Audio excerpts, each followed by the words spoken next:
Guys তলিয়ে গেছি আমরা। এই দেখেন অবস্থা কি, যেখান দিয়ে সব সময় শুকনা হেঁটে বেরিয়েছি এখন সে জায়গা দিয়ে জল। এই যে চিনছেন কোথায়? আমার উঠান।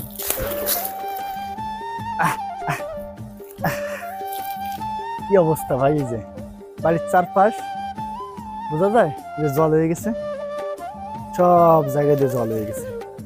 যে কচুরিপানা দিয়ে একটা গাঁতু তৈরি করছে বাবা, সেই গাঁতুর উপরে। আর এই যে আমি কিন্তু এইখানে দাঁড়িয়ে দিয়ে ভিডিও করছি, এই গাছের নিচে আপনাদের দেখাইছি, সেই গাছের নিচে এই দেখুন জল দেখছেন তা কত জল, ভালো করে দেখাচ্ছে। এই দেখেন এই যে জল, সব জায়গা দিয়ে জল চারপাশে। আমি যেমন কলা গাছে এই জায়গা দিয়ে দেখাইছি, এই যে আর এখানে হচ্ছে বেশি ভিডিও করতাম, এই যে আম গাছতলা, এখানে কিন্তু জল হয়ে গেছে দেখছেন, এই চারপাশ দিয়ে জল। খালের জল দেখেন কিরকম টইটম্বুল, একেবারে টস টস করতেছে রসগোল্লার মতো। মানে এখন জলটা কিছুটা পরিষ্কার হয়েছে, চারপাশ দিয়ে জল হয়ে গেছে। ভাই তলায় গেছি, এখন যে কোনো মুহূর্তে তলায় যেতে পারি, বন্যা শুরু হয়ে গেছে। আমি যেখান দিয়ে হেঁটে বেড়াইছি এক সময়, এখন সেখান দিয়ে এই যে জল।